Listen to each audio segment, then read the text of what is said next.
بسم اللہ الرحمن الرحیم۔ السلام علیکم ورحمۃ اللہ۔ روایت ہے کہ حضرت داؤد علیہ السلام کی قوم کے 70,000 آدمی عقبہ کے پاس سمندر کے کنارے ایلہ نامی گاؤں میں رہتے تھے، اور یہ لوگ بڑی فراخی اور خوشحالی کی زندگی بسر کرتے تھے۔ اللہ تبارک و تعالی نے ان لوگوں کا اس طرح امتحان لیا کہ سنیچر کے دن مچھلی کا شکار ان لوگوں پر حرام فرما دیا، اور ہفتے کے باقی دنوں میں شکار حلال فرما دیا، مگر اس طرح ان لوگوں کو آزمائش میں مبتلا فرما دیا کہ سنیچر کے دن بے شمار مچھلیاں آتی تھیں اور دوسرے دنوں میں نہیں آتی تھیں۔ تو شیطان نے ان لوگوں کو یہ حیلہ بتا دیا کہ سمندر سے کچھ نالیاں نکال کر خشکی میں چند حوض بنا لو، اور جب سنیچر کے دن ان نالیوں کے ذریعے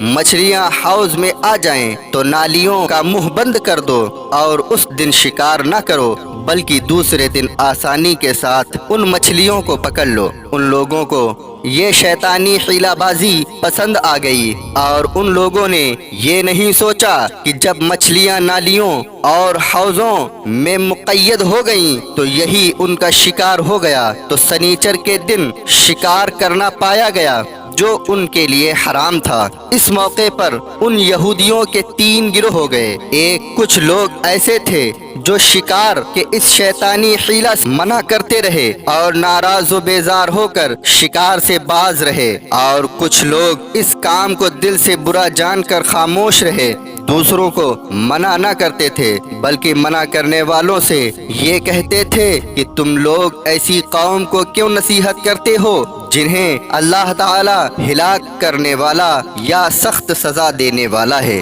اور کچھ وہ سرکش نافرمان لوگ تھے جنہوں نے حکم خداوندی کی اعلانیہ مخالفت کی اور شیطان کی حیلہ بازی کو مان کر سنیچر کے دن شکار کر لیا اور ان مچھلیوں کو کھایا اور بیچا بھی۔ جب نافرمانوں نے منع کرنے کے باوجود شکار کر لیا تو منع کرنے والی جماعت نے کہا کہ اب ہم ان معصیت کاروں سے کوئی میل ملاپ نہ رکھیں گے۔ چنانچہ ان لوگوں نے گاؤں کو تقسیم کر کے درمیان میں ایک دیوار بنا لی اور آمد و رفت کا ایک الگ دروازہ بھی بنا لیا۔ حضرت داؤد علیہ السلام نے غضبناک ہو کر شکار کرنے والوں پر لعنت فرما دی۔ اس کا اثر یہ ہوا کہ ایک دن خطا کاروں میں سے کوئی باہر نہیں نکلا تو انہیں دیکھنے کے لیے کچھ لوگ دیوار پر چڑھ گئے تو کیا دیکھا کہ وہ سب بندروں کی صورت میں مسخ ہو گئے ہیں۔ اب لوگ ان مجرموں کا دروازہ کھول کر اندر داخل ہوئے تو وہ بندر اپنے رشتہ داروں کو پہچانتے تھے اور ان کے پاس آ کر ان کے کپڑوں کو سونگھتے تھے اور زارو زار روتے تھے، مگر لوگ ان بندر بن جانے والوں کو نہیں پہچانتے تھے۔ ان بندر بن جانے والوں کی تعداد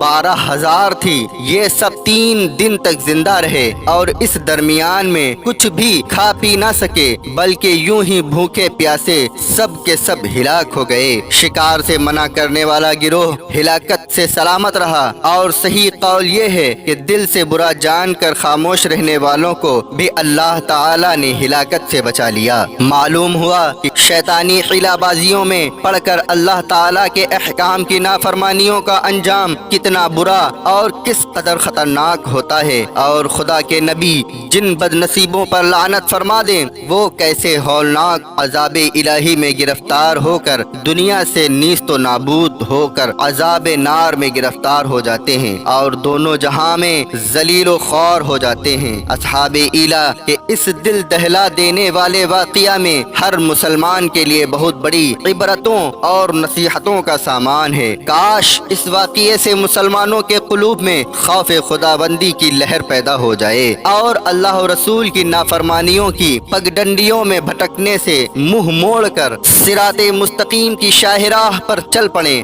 اور دونوں جہانوں کی سربلندیوں سے سرفراز ہو کر اعزاز و اکرام کی سلطنت کے تاجدار بن جائیں۔